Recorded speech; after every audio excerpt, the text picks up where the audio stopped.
नमस्कार, मैं हूं सुधीर चौधरी और डीडी न्यूज पर इस नए शो में आपका बहुत बहुत स्वागत है। इस नए शो का नाम है डी कोड। यह भारत के दिल को समझने की एक यात्रा है और यह सिर्फ एक शो नहीं बल्कि आपसे एक वादा है। हर खबर की गहराई में उतरने का वादा, कठिन खबरों को सुलझाने का वादा और उन कहानियों को आपके सामने लाने का वादा जो हमारे देश की आत्मा को गढ़ती हैं। हमारे किसानों के खेतों से लेकर युवाओं के सपनों तक, हमारे जवानों की कुर्बानियों से लेकर भारत के सपने तक, हम सब कुछ आपके लिए डिकोड करेंगे। हर कहानी का एक सच होता है, हर सच की एक आवाज होती है और हर आवाज को एक मंच चाहिए और इस मंच से हम और आप एक साथ जुड़ेंगे, एक साथ सोचेंगे और एक साथ आगे बढ़ेंगे, क्योंकि भारत की कहानी आपकी कहानी है। और आज से हर रात डिकोड में मेरे साथ जुड़िए, क्योंकि हम उन भावनाओं, चुनौतियों और जीत को उजागर करेंगे जो हमें बनाते हैं। और जब हम भारत को समझते हैं तो हम खुद को समझते हैं। इसलिए आइए एक साथ मिलकर खबरों को सुलझाते हैं। आज सबसे पहले हम आपको पाकिस्तान के खिलाफ बलूचिस्तान की बगावत के बारे में बताएंगे और आप इस बगावत की गंभीरता को समझिए। पाकिस्तान का 44% हिस्सा बलूचिस्तान में है और अगर बलूचिस्तान पाकिस्तान से अलग हो गया तो उसका क्षेत्रफल हमारे देश के 2 राजस्थान जैसे राज्यों के बराबर रह जाएगा। आज हम ये सवाल उठाएंगे कि बलूचिस्तान में रहने वाले लगभग 1.5 करोड़ मुसलमानों के साथ हो रही इस नाइंसाफी के बारे में कहीं भी कोई शोर क्यों नहीं है और बड़े बड़े इस्लामिक देश इस मामले पर बिल्कुल चुप बैठे हैं। फिलिस्तीन के मुसलमानों की चिंता सबको है, लेकिन बलूचिस्तान के मुसलमानों का दर्द कोई नहीं जानता। आज हम इसी दर्द को आपके लिए डिकोड करेंगे। इसके बाद हम भारत और तुर्की के बीच दोस्ती और दुश्मनी का रिश्ता निभाएंगे। भारत ने भूकंप के समय तुर्की की बहुत मदद की, ऑपरेशन दोस्त चलाया, लेकिन इस युद्ध में तुर्की पाकिस्तान के साथ खड़ा नजर आया। आखिर पाकिस्तान तुर्की को ऐसा क्या दे सकता है जो भारत नहीं दे सकता? और आखिर में हम आपको अमेरिकी राष्ट्रपति डोनाल्ड ट्रंप को कतर से तोहफे में मिले 3,500 करोड़ रुपए के शानदार जहाज को दिखाएंगे। लेकिन आज सबसे पहले हम बलूचिस्तान के विद्रोह को आपके लिए डिकोड करेंगे। भारत और पाकिस्तान के बीच सीज फायर होने के बाद बलूचिस्तान में लगातार विरोध प्रदर्शन हो रहे हैं और बलोच विद्रोही ये कह रहे हैं कि बलूचिस्तान पाकिस्तान नहीं है और अब बलूचिस्तान को पाकिस्तान से पूरी आजादी चाहिए, हम पाकिस्तान का हिस्सा नहीं है। फ्री बलोच मूवमेंट के नेता मीर यार खान बलोच ने पाकिस्तान के खिलाफ आजादी का ऐलान किया है और भारत सरकार से नई दिल्ली में बलूचिस्तान का दूतावास खोलने की मांग की है। सबसे बड़ी बात यह है कि पिछले कुछ समय से बलूचिस्तान के नागरिकों का विद्रोह अपने चरम पर है और वहां बलूचिस्तान लिबरेशन आर्मी लगातार पाकिस्तान की सेनाओं पर हमले कर रही है। पिछले 2 महीनों में इस संगठन ने पाकिस्तान में 4 बड़े हमले किए हैं, जिनमें एक हमला मार्च के महीने में हुआ था, जब बलोच विद्रोहियों ने पाकिस्तान की एक ट्रेन को हाईजैक कर लिया था और पाकिस्तान की सेना के कई जवानों की तब उन्होंने हत्या कर दी थी। बलूचिस्तान की आजादी के लिए जो लोग संघर्ष कर रहे हैं, उनमें कई लोग लापता हो चुके हैं और इनका अभी तक कोई पता नहीं चला है। इनकी संख्या हजारों में है, लेकिन इसके बावजूद बलूचिस्तान की हिम्मत टूटी नहीं और वहां के लोग यही कह रहे हैं कि अब पाकिस्तान से उनके आजाद होने का वक्त आ चुका है।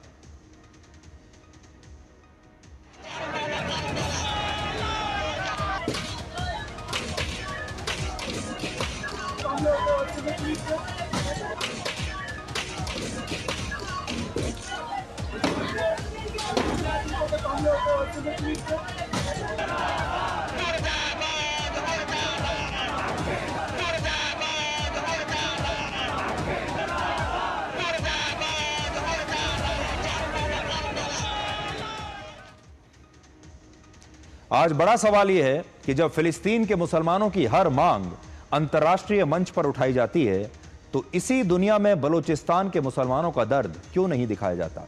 बलूचिस्तान दक्षिणी पाकिस्तान और ईरान की सीमा पर स्थित पाकिस्तान का सबसे बड़ा प्रांत है और पाकिस्तान का 44% क्षेत्रफल सिर्फ इसी प्रांत में है और आप इसे आधा पाकिस्तान भी कह सकते हैं। मैं पूरी स्क्रीन पर आपको यह दिखाऊंगा और आप ध्यान से इस क्षेत्रफल को देखिए।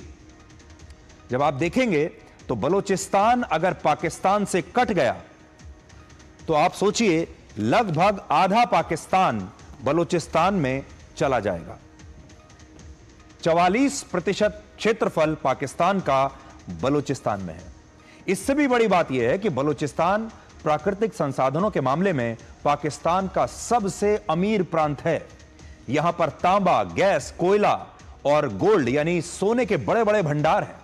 बलूचिस्तान की एक खदान है जिसे रेको दिक खदान कहते हैं और यहां करोड़ों टन गोल्ड का भंडार हो सकता है। और ये सारी बातें हम आपको इसलिए बता रहे हैं ताकि आप ये समझ सकें कि प्राकृतिक संसाधनों के मामले में यह इलाका कितना धनी है। और सोचिए, जब कोई इलाका इतना धनी हो तो वहां के लोगों की आर्थिक और सामाजिक स्थिति कैसी होनी चाहिए। आप भी सोचिए, यहां के लोगों की आर्थिक स्थिति तो सबसे अच्छी होनी चाहिए थी। वहां के लोग अमीर और विकसित होने चाहिए थे। लेकिन दुख की बात यह है कि बलूचिस्तान के लोग पाकिस्तान में सबसे ज्यादा गरीब हैं। बलूचिस्तान में 40% आबादी गरीबी रेखा से नीचे है और वहां प्रति व्यक्ति सालाना आय सिर्फ 70,000 रुपए के आसपास है पूरे वर्ष में। आप सोचिए, इसका मतलब यह है कि एक औसतन बलूचिस्तान का नागरिक एक महीने में सिर्फ 6,000 रुपए कमाता है। एक महीने में 6,000। यह स्थिति इतनी दुखद इसलिए भी है क्योंकि पाकिस्तान की सेना और सरकार ने बलूचिस्तान पर बहुत अत्याचार किया है और इस प्रांत को उसने अपने लिए नोट छापने की एक मशीन बनाकर रख दिया है। बलूचिस्तान की इस दर्दनाक कहानी को डिकोड करने के लिए सबसे पहले आपको इसके नाम का मतलब आज समझना होगा। और मैं आपको आज बता सकता हूं कि बलूचिस्तान पर इससे पहले इतना विस्तृत विश्लेषण शायद आपने कभी नहीं देखा होगा। और आज अगर आपने हमारी इन सारी बातों को ध्यान से सुन लिया तो फिर बलूचिस्तान के मामले में आप एक एक्सपर्ट बन जाएंगे। संस्कृत भाषा में इस्तेमाल होने वाले शब्द स्थान को फारसी भाषा में स्थान कहा गया है, जिसका अर्थ किसी जगह, किसी क्षेत्र या भूमि से होता है। और इसीलिए आपने देखा होगा कि मध्य एशिया में ऐसे कई देश हैं या क्षेत्र हैं जिनके नाम में स्थान आता है। उदाहरण के लिए जैसे Pakistan, Kazakhstan, Tajikistan, Turkmenistan, Uzbekistan या पाकिस्तान का यह इलाका बलूचिस्तान। ये सारे नाम एक जैसे हैं। ये सारे नाम एक समूह की पहचान को बताने के लिए रखे गए हैं और बलूचिस्तान का नाम भी इसी तरह से अस्तित्व में आया है। इसका मतलब होता है एक ऐसा स्थान जहां बलोच जनजाति के लोग रहते हैं और यह जनजाति बड़े रूप में सुन्नी मुसलमानों की है। यानी यहां विवाद धर्म के वर्चस्व का नहीं है। यह बात नोट करने वाली है क्योंकि पाकिस्तान में मुसलमान ही इस इलाके में रहते हैं और बाकी लोग भी, बल्कि यह विवाद और इसकी पृष्ठभूमि में है बलूचिस्तान के लोगों को मिला धोखा और उनकी पहचान और संस्कृति का संकट। असल में आज से 1,500 वर्ष पहले तक इस भूखंड को बलूचिस्तान नहीं बल्कि मकरान कहा जाता था, जहां मुख्य रूप से 3 धर्मों के लोग रहते थे। एक था हिंदू धर्म, दूसरा था बौद्ध धर्म और तीसरा था प्राचीन ईरानी धर्म, जिसे ज़ोरोआस्ट्रियन धर्म भी कहते हैं। और 5वीं शताब्दी तक हिंदू धर्म बलूचिस्तान तक फैला हुआ था और वहां सिंध के राय वंश का शासन था। 7वीं शताब्दी में जब इस्लाम धर्म की उत्पत्ति हुई तब रासिल की लड़ाई में मुस्लिम खलीफाओं ने इस वंश को हरा दिया और मकरान के इस क्षेत्र ने इस्लाम धर्म को स्वीकार कर लिया। हालांकि इस समय भी यह क्षेत्र बलूचिस्तान नहीं बना था। इसकी शुरुआत हुई है 11वीं शताब्दी में, जब सेल्जुक तुर्कों ने पर्शिया पर हमला किया और एक घुमंतू जनजाति वहां से पलायन करके बलूचिस्तान आ गई और इसी जनजाति को आज के बलूचों का पूर्वज माना जाता है। बलूचिस्तान में हमेशा से अलग अलग हिस्सों पर अलग अलग सरदारों का शासन रहा है और यह कई टुकड़ों में बटा हुआ था। लेकिन कहानी अब शुरू होती है जब भारत में अंग्रेजों का शासन आया और बलूचिस्तान के पड़ोसी देश अफगानिस्तान में रशिया का प्रभाव बढ़ा तो अंग्रेजी हुकूमत ने यह तय किया कि वो बलूचिस्तान को भी ब्रिटिश इंडिया का हिस्सा बनाएगी। अगर आप इस नक्शे को ध्यान से आज देखेंगे जो अभी आपकी स्क्रीन पर आएगा, तो आपको यह समझ में आ जाएगा कि उस समय ब्रिटिशर्स ने बलूचिस्तान के उत्तरी पश्चिम हिस्से को अपने कंट्रोल में ले लिया था, जहां बलूचिस्तान की राजधानी है, जबकि बाकी का इलाका एक दूसरे साम्राज्य के पास था जिसे कलात खानत कहते हैं। यह उस जमाने का नक्शा मैं आज आपको दिखा रहा हूं। यह नाम आप याद रखिएगा, क्योंकि आज के संघर्ष में इसी कलात खानत रियासत का इतिहास छिपा हुआ है। यह रियासत ब्रिटिश भारत की बाकी रियासतों से अलग थी और इसका कहना था कि एक आजाद यानी स्वतंत्र रियासत है जिसमें अंग्रेजों के साथ सिर्फ एक समझौता हुआ है, और यह समझौता वर्ष 1876 में हुआ था, जिसमें सत्ता बलूचिस्तान की रियासत के पास थी और उस पर ब्रिटिश हुकूमत के अधिकार काफी सीमित हुआ करते थे, लिमिटेड हुआ करते थे। इस पर बलूचिस्तान की रियासत ने ब्रिटिश हुकूमत के खिलाफ भारत की अदालत में एक मुकदमा भी लड़ा था और यह मांग की थी कि भारत की आजादी के बाद उनकी रियासत को हमेशा की तरह स्वतंत्र रखा जाए।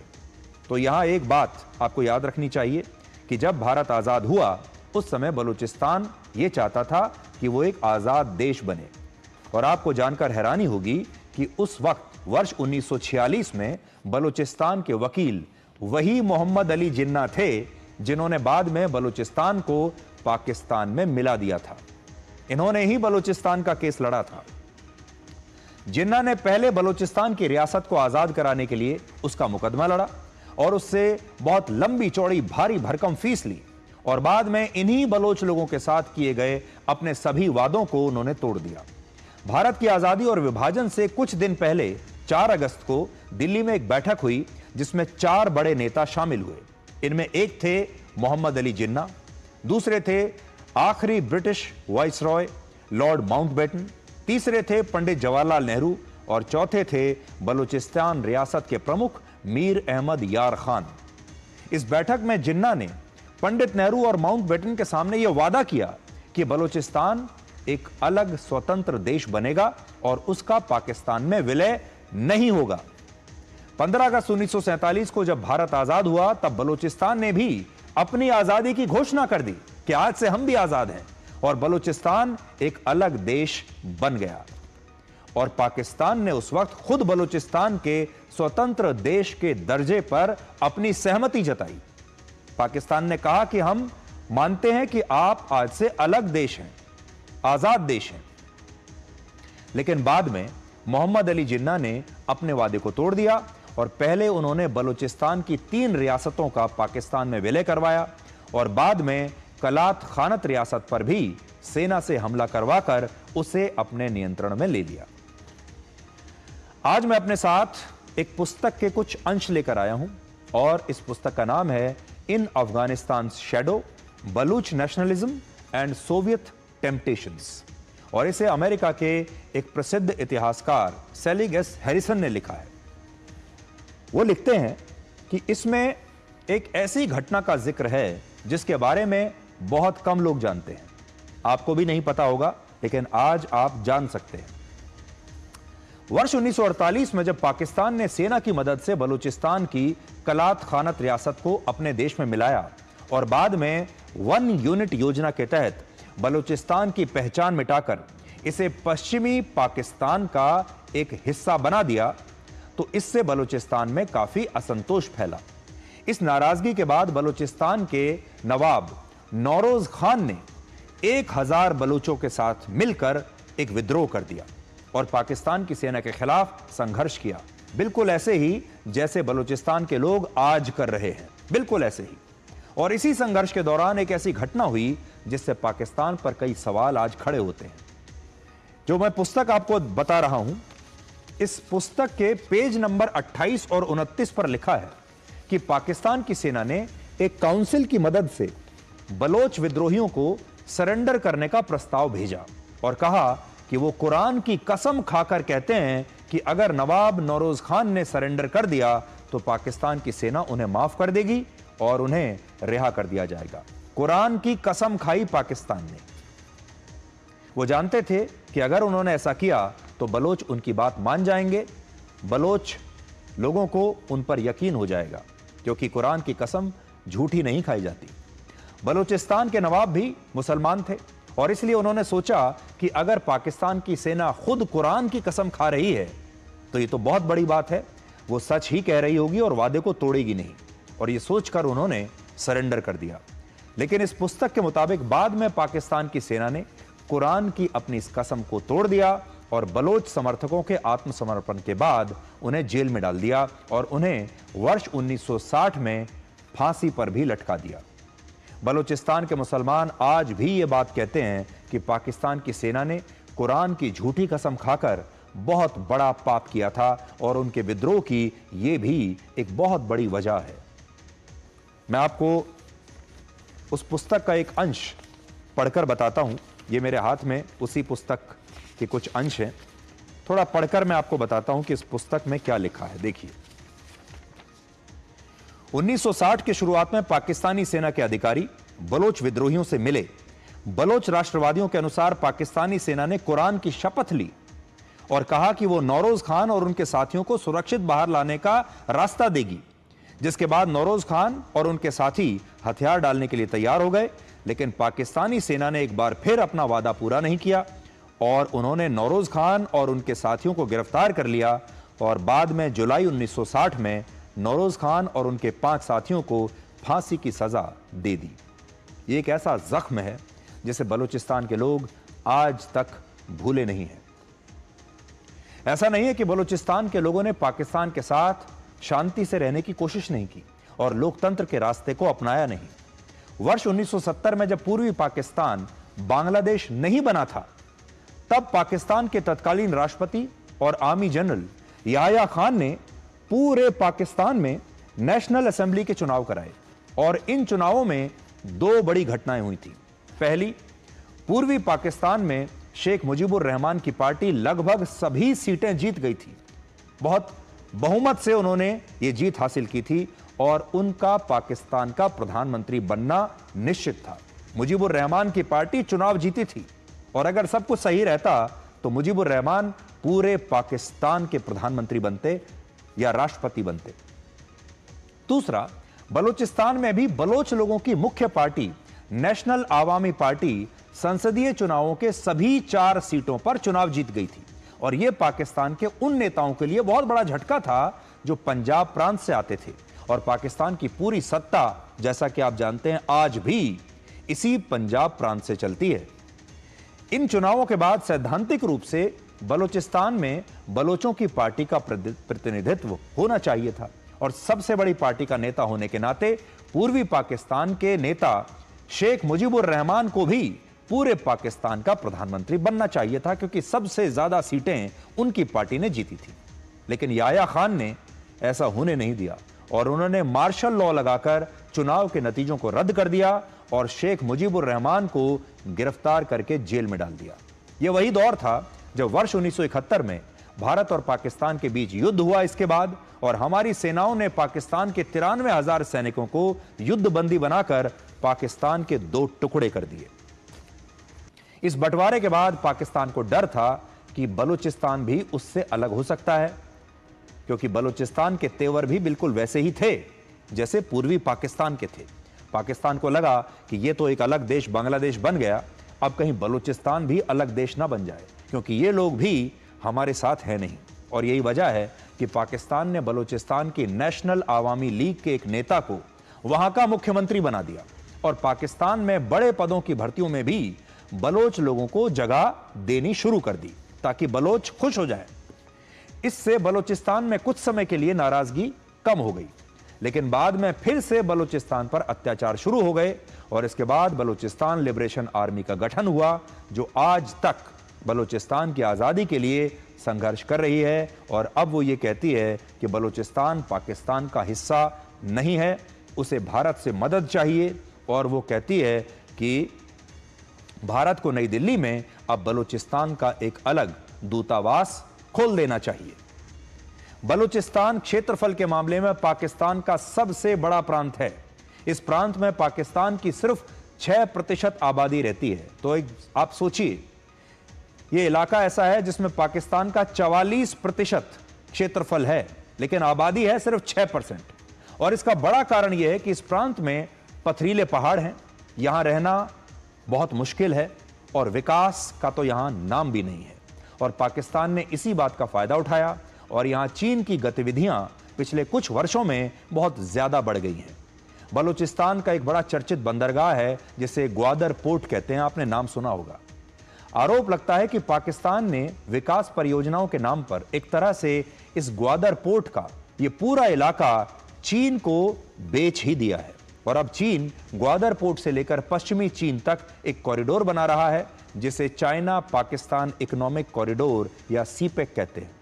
और इस मुद्दे पर वर्ष 2023 में एक रिसर्च पेपर प्रकाशित हुआ था जो इस समय आपकी स्क्रीन पर है। मैं भी उसका एक अंश लेकर आया हूं। इसमें लिखा है कि ग्वादर पोर्ट से जो मुनाफा होता है उसका 60% हिस्सा चीन को मिलता है और 38% पाकिस्तान को मिलता है और सिर्फ 2% मुनाफा बलूचिस्तान को मिलता है। सोचिए कितनी बड़ी नाइंसाफी है। यानी पोर्ट बलूचिस्तान का है, लेकिन इसका मुनाफा चीन और पाकिस्तान की सरकार आपस में बांट लेती हैं और बलूचिस्तान पाकिस्तान का सबसे गरीब प्रांत आज भी बना हुआ है। ये जो रिपोर्ट मैंने आपको दिखाई है, ये इसका शीर्षक है the impact of CPEC on the people of Balochistan. मई 2023 की ये रिपोर्ट है और इस रिपोर्ट में ऐसा लिखा हुआ है। और ये बलूच स्टूडेंट्स ऑर्गेनाइजेशन ने तैयार की है, जिसमें उन्होंने ये बताने की कोशिश की है कि हमारे साथ देखिए कितनी नाइंसाफी हो रही है। अब आप ये देखिए कि अगर बलूचिस्तान पाकिस्तान से अलग हो गया तो फिर क्या होगा। ऐसा होने पर पाकिस्तान का कुल क्षेत्रफल सिर्फ 5,34,000 वर्ग किलोमीटर रह जाएगा, जो हमारे राजस्थान जैसे 2 राज्यों के क्षेत्रफल से भी छोटा होगा। इतना सा पाकिस्तान रह जाएगा। दूसरा, बलूचिस्तान की आजादी से वो ग्वादर पोर्ट पाकिस्तान खो देगा और चीन का भी ये इकोनॉमिक कॉरिडोर बनाने का सपना अधूरा रह जाएगा। और यही कारण है कि पाकिस्तान बलूचिस्तान के मुद्दे पर दुनिया को गुमराह करने की कोशिश करता है और बलूचिस्तान के साथ हुए धोखे को भी वो कभी स्वीकार नहीं करता। आज यहां पर हम एक और मुद्दे को आपके लिए डिकोड करना चाहते हैं और यह मुद्दा हमारे इतिहास से जुड़ा हुआ है। अब इसको देखिए आप कि इसमें क्या है। भारत की आजादी में सामाजिक और राजनीतिक तौर पर सबसे ज्यादा सक्रिय महात्मा गांधी थे, इसीलिए उन्हें फादर ऑफ द नेशन भी कहते हैं, राष्ट्रपिता कहते हैं। और भारत का विभाजन करके पाकिस्तान का निर्माण करने में भी उस समय एक बहुत बड़ी भूमिका, या ये कह लीजिए कि सबसे बड़ी भूमिका मोहम्मद अली जिन्ना की थी। तो महात्मा गांधी एक तरफ थे, दूसरी तरफ मोहम्मद अली जिन्ना थे जो पाकिस्तान की मांग पर अड़ गए थे। और ये दोनों ही भारत और पाकिस्तान के सबसे स्वीकार्य और सबसे बड़े नेता थे, मोहम्मद अली जिन्ना और महात्मा गांधी। लेकिन भारत की आजादी और विभाजन के कुछ समय के बाद ही इन दोनों का ही निधन हो गया। महात्मा गांधी की मृत्यु आजादी मिलने के सिर्फ 5.5 महीने के बाद 30 जनवरी 1948 को हो गई, 5 महीने के बाद। और पाकिस्तान में मोहम्मद अली जिन्ना की मृत्यु पाकिस्तान बनने के सिर्फ 1 साल के बाद 11 सितंबर 1948 को हो गई। दुनिया के बहुत सारे इतिहासकार ऐसे हैं जो अपनी किताबों में इस बात की कल्पना करते हैं कि अगर गांधी जी आजादी के बाद लंबे समय तक जीवित रहते और जिन्ना भी पाकिस्तान में लंबे समय तक जीवित रहते तो दोनों देशों में बहुत कुछ बदल सकता था, क्या क्या हो सकता था जो उस समय नहीं हुआ। आज हम आपको भारत के प्रधानमंत्री नरेंद्र मोदी का भी एक ये बयान सुनवाना चाहते हैं, जिसमें उन्होंने 15 अगस्त 2016 को लाल किले की प्राचीर से भारत के प्रति सम्मान दिखाने के लिए बलूचिस्तान के नागरिकों का धन्यवाद दिया था।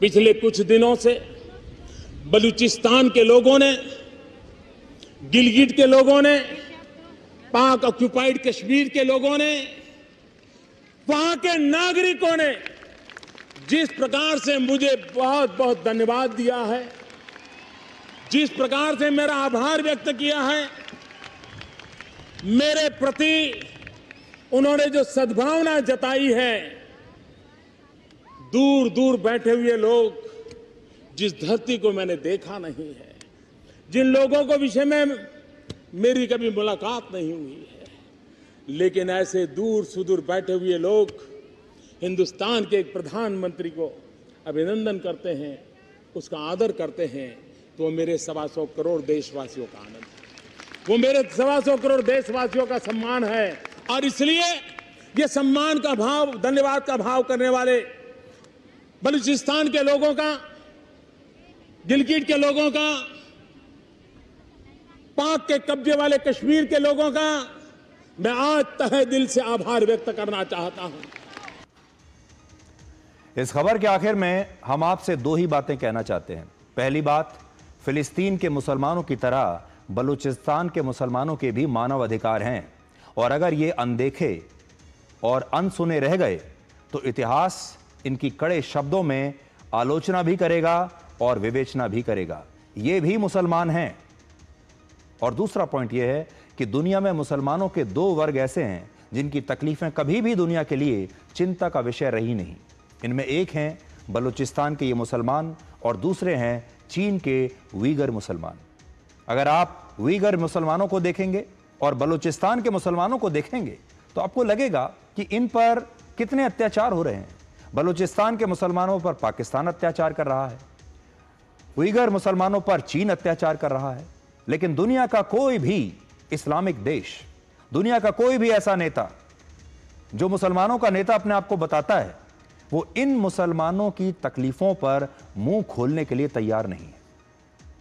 आज भारत तो कई बार यह मुद्दा उठा चुका है, आज एक बार फिर से हम यह मुद्दा उठा रहे हैं, लेकिन बलूचिस्तान में जिस तरह का अत्याचार और मानव अधिकारों का उल्लंघन बलूचिस्तान के लोगों पर हो रहा है पाकिस्तान द्वारा, इस पर पूरी दुनिया को सोचना चाहिए और यह देखना चाहिए कि इन मुसलमानों को कैसे इंसाफ मिल सकता है। इसलिए आज हमने बलूचिस्तान के मुसलमानों की यह आवाज पूरी दुनिया के सामने उठाई है।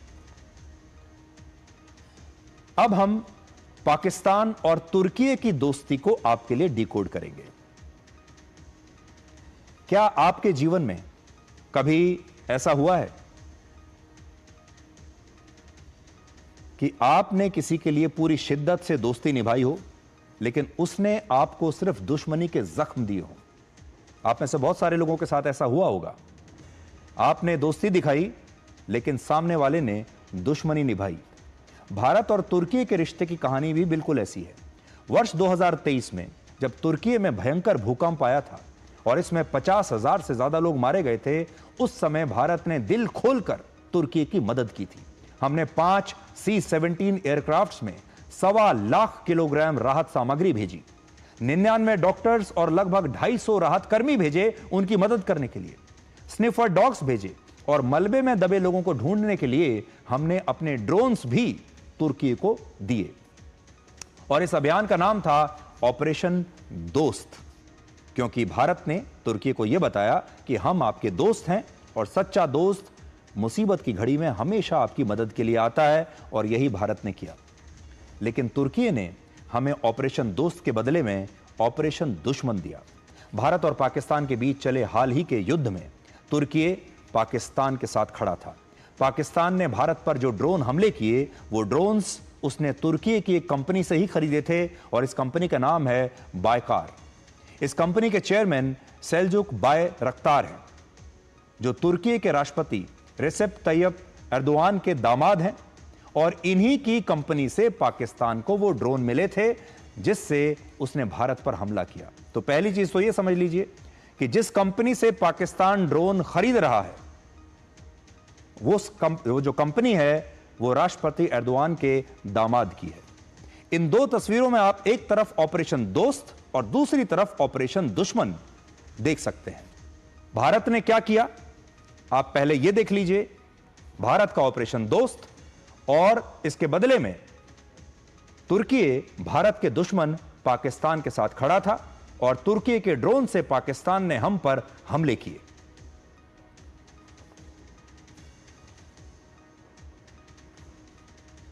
भारत सरकार ने तो तुर्की के खिलाफ औपचारिक रूप से कोई बयान नहीं दिया है, लेकिन भारत के लोग तुर्की से बड़े नाराज हैं और उन्होंने तुर्की का बहिष्कार करने का फैसला किया है।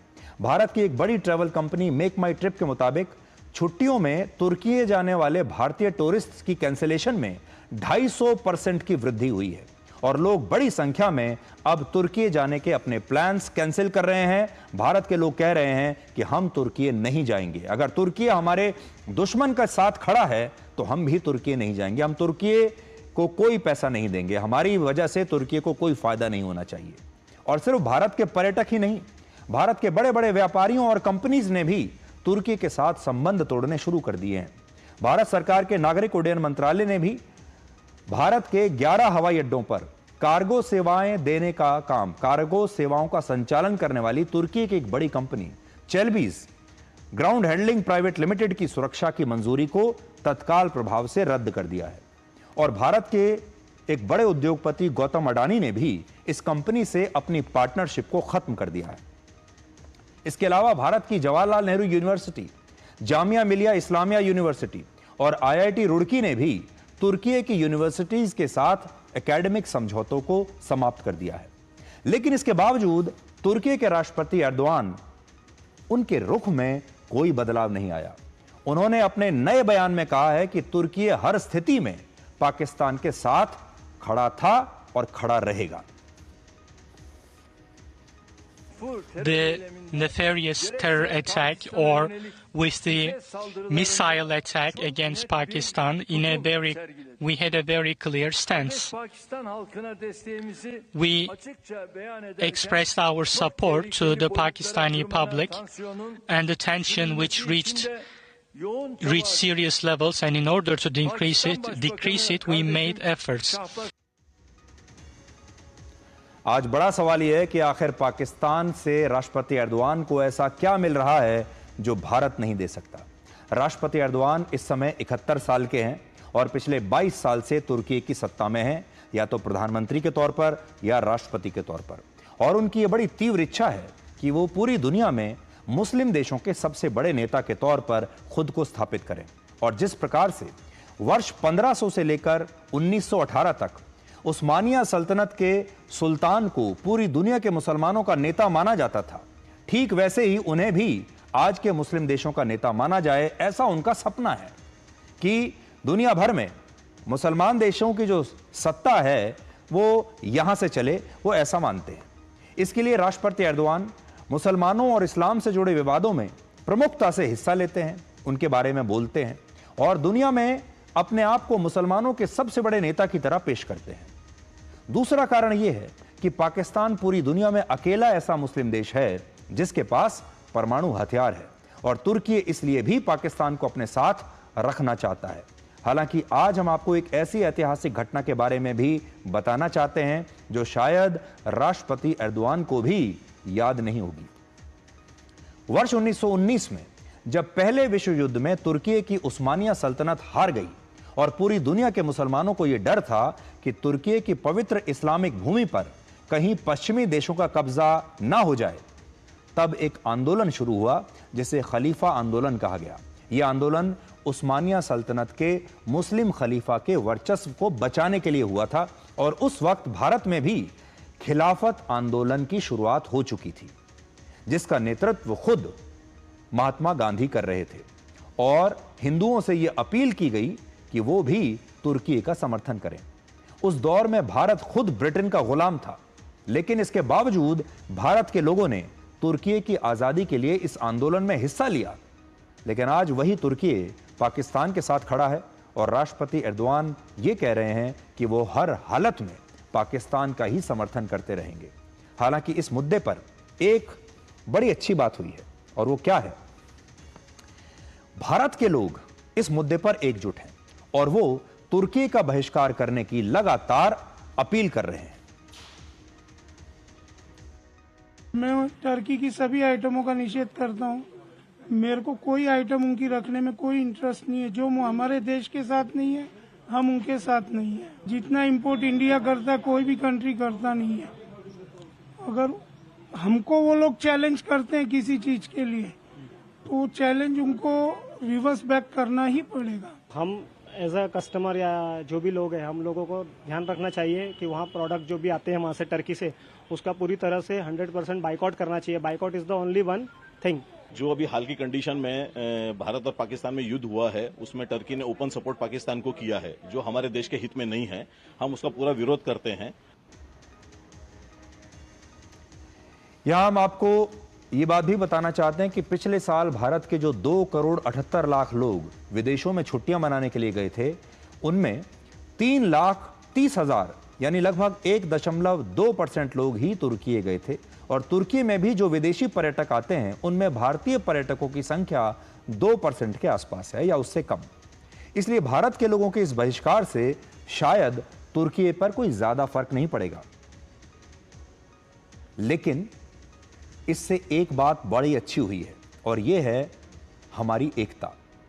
जो कुछ भारत के लोग आज ये तय कर रहे हैं कि हम तुर्की नहीं जाएंगे छुट्टी मनाने के लिए, जो अलग अलग व्यापारी हैं वो ये कह रहे हैं कि अब हम तुर्की के साथ व्यापार नहीं करेंगे, ये दिखाता है कि भारत के लोग जागरूक हो रहे हैं। भारत के लोगों में एकता आ रही है। भारत के लोग ये जानते हैं कि कौन हमारा दोस्त है, कौन हमारा दुश्मन। और आप इस बात को सुनते होंगे कि आम लोग युद्ध में सीमा पर लड़ने वाली सेना की क्या मदद कर सकते हैं। तो हमारे देश के लोगों ने यह बता दिया है कि उनके पास भारत की रक्षा के लिए कौन सा हथियार है, और यह हथियार है हमारे देश के लोगों की एकता का। हम ये नहीं कह सकते कि भारत के लोगों ने जो बहिष्कार किया है उससे तुर्की को कितना नुकसान होगा, जितना भी होगा। लेकिन इससे एक बात बहुत अच्छी हुई है कि भारत के लोग जाग गए हैं। आपको याद होगा, इससे पहले भारत के लोगों ने मालदीव्स का भी बहिष्कार किया था, और अब भारत के लोग बिना किसी का इंतजार किए अपनी जिम्मेदारी समझकर तुर्की का बहिष्कार कर रहे हैं। और जब कोई देश इस तरह से जागता है, जब किसी देश के लोगों में इस तरह की जागृति आती है, तो वो देश एक नई मजबूती की तरफ बढ़ता है।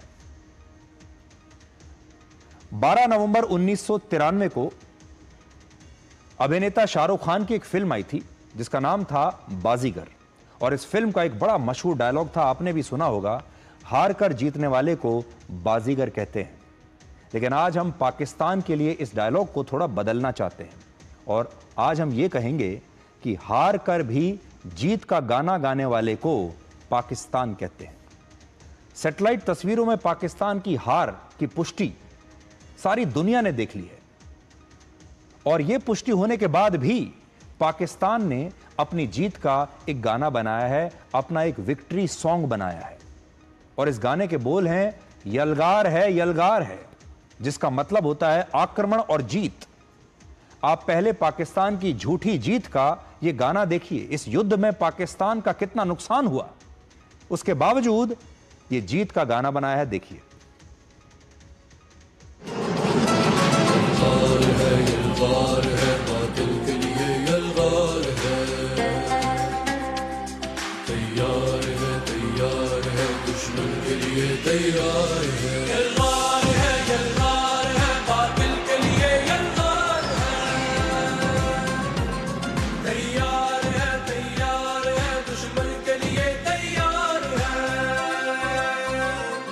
ये उम्मत मुस्लिम है तैयार, ये शेर मुजाहिद है तैयार। ये उम्मत मुस्लिम है तैयार, ये शेर मुजाहिद है तैयार। बातिल को मिटा के दम लेंगे। यलगार है बातिल के लिए, यलगार है दुश्मन के लिए तैयार है। तो एक ऐसा देश जो युद्ध में बुरी तरह से पाकिस्तान से हारा है, और पाकिस्तान की सरकार अपने देश के लोगों को कैसे बेवकूफ बना रही है, इस गाने को दिखाकर यह आपने देख लिया। पाकिस्तान का इतिहास यूं तो सिर्फ 77 वर्ष पुराना है, और इन 77 वर्षों में पाकिस्तान भारत से 4 युद्धों में पराजित हुआ है। आज तक एक बार भी जीता नहीं। लेकिन यह उसकी कला है कि वो अपनी हार पर भी जीत का गाना गाता है और अपनी आम जनता को लगातार गुमराह करता है। यह चीज पाकिस्तान से आपको सीखनी चाहिए।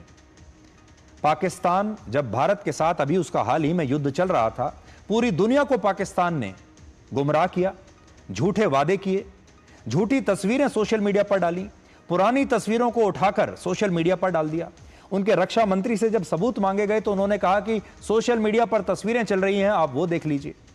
इसके अलावा उनके नेता एक के बाद एक लगातार गलत जानकारियां अपने देश के लोगों को दे रहे हैं, दुनिया को बता रहे हैं और एक झूठा दावा आज भी ये कर रहे हैं कि इस युद्ध में हमने भारत का बड़ा नुकसान किया है। लेकिन आज तक उन्होंने एक तस्वीर नहीं दिखाई, एक सबूत पूरी दुनिया को नहीं दिया कि भारत का कौन सा नुकसान उन्होंने किया है। इसके बावजूद पाकिस्तान की पूरी सरकार इस दुष्प्रचार में लगी हुई है कि कैसे अपने देश के लोगों को बताया जाए कि वो उनकी सेना इस युद्ध को जीत गई है। और हर रोज आपको एक नया प्रोपेगेंडा पाकिस्तान की तरफ से देखने को मिलता है। अभी वक्त है एक छोटे से ब्रेक का, सिर्फ 20 सेकंड का ब्रेक होगा। आप भी थोड़ा सा आराम कर लीजिए और ब्रेक के बाद हम आपको अमेरिका के राष्ट्रपति डोनाल्ड ट्रंप को कतर से मिले एक शानदार गिफ्ट के बारे में बताएंगे और यह गिफ्ट है एक भव्य जंबो जेट।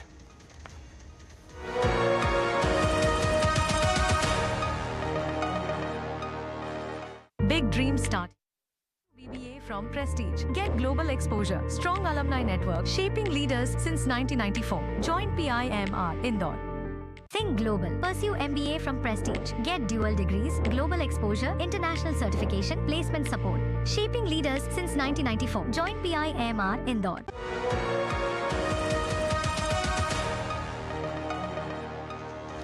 तो छोटा सा ब्रेक हमने लिया आपको थोड़ा रिलीफ देने के लिए। भारत से युद्ध में हारने के बाद पाकिस्तान की सरकार कैसे फेक न्यूज का सहारा ले रही है, अब आप ये देखिए। पाकिस्तान के उप प्रधानमंत्री और विदेश मंत्री इशाक डार ने पाकिस्तान की संसद में एक विदेशी अखबार की फर्जी तस्वीर का हवाला देकर यह झूठा दावा किया कि पाकिस्तानी वायुसेना इस संघर्ष में भारतीय वायुसेना पर भारी पड़ गई, जबकि वो जो सबूत दिखा रहे थे वो सबूत बिल्कुल फर्जी थे। उसके बाद डिप्लोमेटिक, और ये मैं नहीं कह रहा, ये टेलीग्राफ क्या लिखता है, Pakistan air force is undisputed king of the skies. अल्हम्दुलिल्लाह।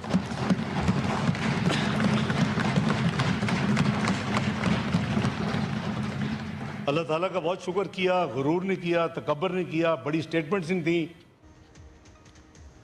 तो पाकिस्तान के उप प्रधानमंत्री इशाक डार ने एक विदेशी अखबार की जो खबर ये दिखाई, ये अखबार की जो तस्वीर थी ये फर्जी है और पाकिस्तान का मीडिया खुद ही इस बात को बता रहा है, जिससे आप ये समझ सकते हैं कि पाकिस्तान ये युद्ध सोशल मीडिया पर फेक न्यूज के जरिए जीतना चाहता है और फेक न्यूज के जरिए शायद जीत भी जाएगा।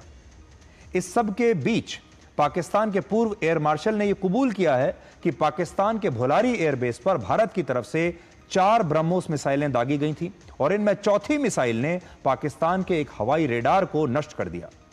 इसे airborne warning and control system कहते हैं और इससे आप यह बात समझ पाएंगे कि made in India BrahMos missile ने कैसे पाकिस्तान को जबरदस्त नुकसान पहुंचाया है। तो पाकिस्तान अगर यह कहता है कि हम जीत गए तो उसकी जीत सिर्फ सोशल मीडिया तक सीमित है। असल में उसका क्या हाल हुआ है, पूरी दुनिया ने उसकी तस्वीरें देख ली हैं। और अब आखिर में हम आपको अमेरिका के राष्ट्रपति डोनाल्ड ट्रंप की कतर यात्रा और वहां हुई उनकी शानदार मेहमान नवाजी को आपके लिए डिकोड करेंगे। हाल ही में राष्ट्रपति डोनाल्ड ट्रंप 4 दिनों की मिडिल ईस्ट के दौरे पर थे, जिसका उद्देश्य अमेरिका और खाड़ी देशों के बीच गहराते आर्थिक संबंधों को और मजबूती देना था। इसका एक अहम पड़ाव था कतर, जहां बोइंग और जीई एरोस्पेस ने कतर एयरवेज से एक ऐतिहासिक ऑर्डर प्राप्त किया है, जिसकी कुल कीमत है 8,25,000 करोड़ रुपए। यह समझौता अमेरिका में निर्मित 210 बोइंग 787 ड्रीमलाइनर और 777X विमानों को खरीदने के लिए किया गया है, जिन्हें जीई एरोस्पेस इंजन से संचालित किया जाएगा। यह बोइंग के इतिहास का सबसे बड़ा वाइड बॉडी विमान ऑर्डर है और यह ऐतिहासिक समझौता अमेरिका में हर वर्ष लगभग 1.5 लाख नौकरियों के अवसर खोलेगा। यानी अमेरिका के लिए बहुत बड़ा कॉन्ट्रैक्ट है। यह दौरा और भी खास इसलिए है कि जब कतर के शाही परिवार की तरफ से उन्हें लगभग 3,500 करोड़ रुपए का एक भव्य जेट विमान तोहफे के रूप में मिला है और इस तोहफे की पूरी दुनिया में चर्चा हो रही है। I thought it was a great gesture, and I think it was a gesture because of the fact that we have helped and continue to. We will continue to. All of those countries, Saudi Arabia, UAE, Qatar, and others, we keep them safe.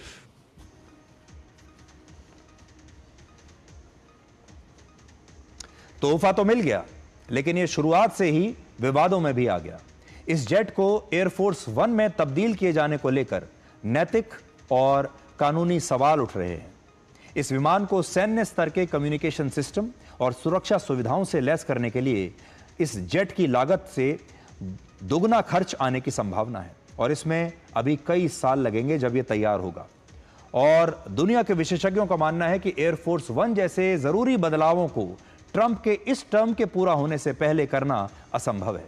मतलब यह जहाज तो उन्हें मिल जाएगा, लेकिन America के राष्ट्रपति के लिए जिस तरह का जहाज होना चाहिए, जिसमें वो सुविधाएं होनी चाहिए, ये सब बनाने में कई वर्ष लग जाएंगे और जब तक ये जहाज तैयार होगा तब तक डोनाल्ड ट्रंप के राष्ट्रपति का जो टर्म है वो समाप्त हो जाएगा और इसकी वजह से इस मुफ्त तोहफे की वास्तविक लागत भी जो है बहुत बढ़ जाएगी और उस पर भी सवाल खड़े हो रहे हैं।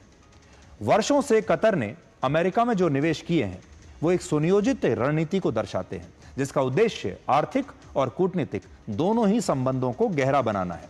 हालांकि इससे अमेरिकी नीति और निर्माण और संस्थानों पर विदेशी प्रभाव की सीमा को लेकर भी बहस छिड़ गई है। अब आपको एक बड़ा दिलचस्प वीडियो दिखाते हैं जिसका सोशल मीडिया पर लोग बड़ा उसकी चर्चा कर रहे हैं और उसके बारे में बहुत बातचीत हो रही है। पहले आप ये जरा वीडियो देखिए।